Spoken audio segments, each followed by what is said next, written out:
Well, the single biggest deal is that this should have been detected. Hamas is the group that the Israelis are most concerned about monitoring. And in theory, they have them shot through with plenty of human intelligence gathering operations. And of course, it's right on their border. So signals intelligence should be pretty good. And the idea that you could have conservatively 500 Hamas fighters, probably closer to 1,000, cross the border in a surprise assault that from 20 different vectors using a half a dozen different transport methods, and none of it was detected before it went down. That is an intelligence failure that is just colossal. This isn't like 9/11, where it was some fringe group using a novel method of attack. These are all known factors. And for the Israelis to miss this, I mean, at a minimum, this is going to cause the downfall of the government, which a lot of people probably think is not all that bad of a thing. But it's definitely going to cause a complete top to bottom overhaul of how the Israelis do everything, just like it did the last time something like this went down 50 years ago when the Israelis reformed their intelligence systems in the aftermath of the Yom Kippur War and became the world standard. So somehow, somewhere in the last 20 years, it's all fallen apart. And it makes you wonder what else they're missing.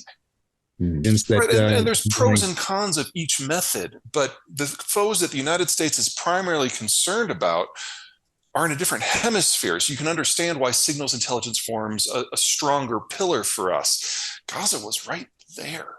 Again, we don't have any information. The most logical conclusion today, which might be proven wrong tomorrow, is that it's a new faction within Hamas, because there's dozens of them, and it could just be a new one that popped up and somehow managed to recruit several hundred people. Even that doesn't hold together very well. If I was a guessing man, I would say that that was the primary rationale for the timing, if not the attack itself, definitely for the brutality as well. You're looking at things that Hamas has now done in the last week that even ISIS never got around to doing in terms of just the human denigration. And so it's going to be very, very difficult for the folks in Riyadh to still proceed to cut a deal with Israel. Now, for those of you who don't like live and breathe this area, quick primer. There are lots and lots and lots of factions across the Middle East, but there's really four that matter. You've got the Turks, different ethnicity, but Sunni Muslim, semi-secular. You've got the Sunnis, which Saudi Arabia, United Arab Emirates, Kuwait, Egypt, that's the dominant group, Sunni Arabs.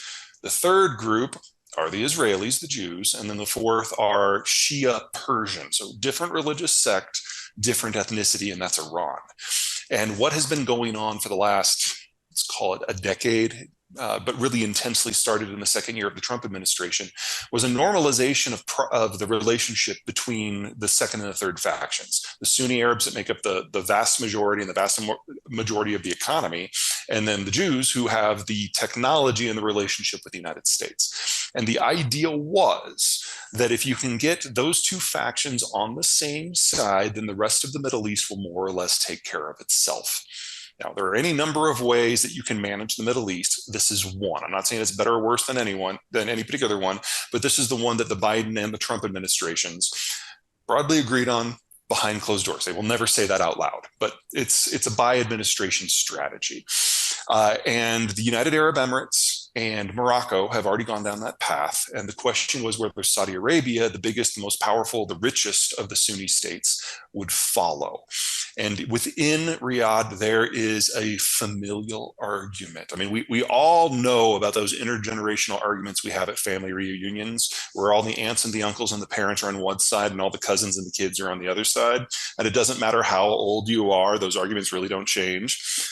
Well, for the older generation, the defining characteristics of the Arab identity is that the Palestinians are Arabs too. And so any sort of deal that is struck with anyone has to at least pay homage to the idea that the Palestinians should be able to control their own territory. But the next generation down, led by Mohammed bin Salman, who's a millennial, is like, yeah, whatever, that's your problem, old man. The Palestinians have never done anything for us. Gaza is an open-air prison camp. Even if we wanted to do something with it, we couldn't with all of our money. So just let it rot, and let's cut a deal with the power that matters, and that's Israel. And that will usher in a new Middle East where we lead the entire Arab world against Iran. Now, that might be a little over optimistic, but it's not ridiculous. So what's going on in Riyadh right now is the older generation, which includes the king, and the younger generation, which includes the king apparent, Mm-hmm. are fighting about it. And we will know within a month who comes out on top based on what the Saudi position is versus Iran and Hamas. TBD. Uh, it would consolidate a certain side. And something to remember with all of this is these two countries started this without us. Mm-hmm. Uh, when we made it very clear that we weren't thrilled with the Israelis for things they were doing in the occupied territories, we withdrew some military support. And we did the same for the Saudis for what they were doing in their own region.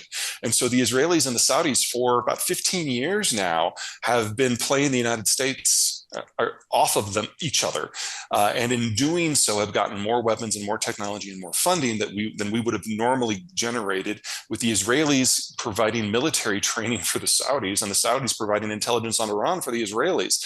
They already have de facto a fairly robust bilateral relationship. The question is whether the United States feels it needs to have an active role in that. So our role in these talks have mostly been handholding. This isn't like discussions between us and the Iranians where we don't meet directly and the Swiss have to run back and forth with messages. We're kind of the third wheel here. Well, let's start with the bigger two players. The Chinese and the Russians do not like one another. It's an alliance of convenience. And the standing Russian position is that the Chinese ever cross the border into Siberia, that the Russians won't meet them with tanks and troops. They'll just nuke them. And when that is kind of like the basis of the relationship, you can imagine how much trust there is. They don't like each other. It's a marriage of convenience at the time. The Chinese really, really, really are enjoying the stalemate that has erupted in the Ukraine war because it means everybody's eyes are over there rather than on China. And that's convenient. And it's in many ways the flip of what the Russian position was when the Americans were facing off against the Chinese during the Trump administration. They were like, hey, this is great. We can start moving things into play to grab territory we want while the Americans are focused over there. So there is absolutely no love lost. Alliance of convenience. That doesn't mean irrelevant. It's just if circumstances evolve, they will stab each other in the back in seconds. Iran doesn't get along with either the Russians or the Chinese nearly as well as they get along with one another. The Iranians look down on the Chinese as an inferior society. The feeling is mutual. And the Russians and the Iranians have fought any number of wars over the Caucasus. And whenever Azerbaijan decides to get a little uppity, the Iranians get really pissed off. Because for the Russians, the Azerbaijanis are not a threat. They're small, they're remote. There's some arguments over energy transport policy, but nothing really that cuts to the core of Moscow's interests. But the single largest minority in Azerbaijan, or excuse me, the single largest minority in Iran are Azerbaijanis. And so the very existence of an independent Azerbaijan, Iran sees as a threat. And now that the Russians are pulling out of the Caucasus and Azerbaijan is taking the fight to Armenia, for Russia, they always knew they were going to sell out their Armenians. But for the Iranians, this is like the last brick in the wall breaking away to generate what they're fearing is going to be an irredentist Azerbaijan right on their doorstep with unofficial Russian blessing. So any collaboration between the Russians and the Iranians is through clenched teeth. It's not that the two players don't see a reason to cooperate. This area is messy. Everyone has been an ally or an enemy at one time or another, or both. But there's no love there. And the Iranians are fully aware that in the Russian eyes, at best, they're a distraction to be used. And it's entirely possible that today, while the Russians may, emphasis on the word may, have had a finger in what's going on with Hamas, and that may be something that the Iranians are broadly in favor of, they'll, again, sell each other out in a second if they think they can get a better deal from the United States. Crude oil? I don't know offhand if they're number one. If not, they're pretty close. But remember, Iran doesn't trade very much. So they've got a much slimmed down oil portfolio, and they import most of their food. And that's about the end of the trading relationship. Mm. So we've been wanting to. Let me be clear. If it wasn't for the hostage situation, the U.S. would have no interest in being anywhere near this. But one of kind of the unofficial agreements that you make with the U.S. government, if you're a citizen, is that no matter where you are, no matter what you've done, no matter your circumstances, no matter your crimes, we will come for you. And as soon as we know where those hostages are, we will go in hard. We will not subcontract that out to a third party. And that's why the carrier is in place. And that's the only reason the carrier is in place.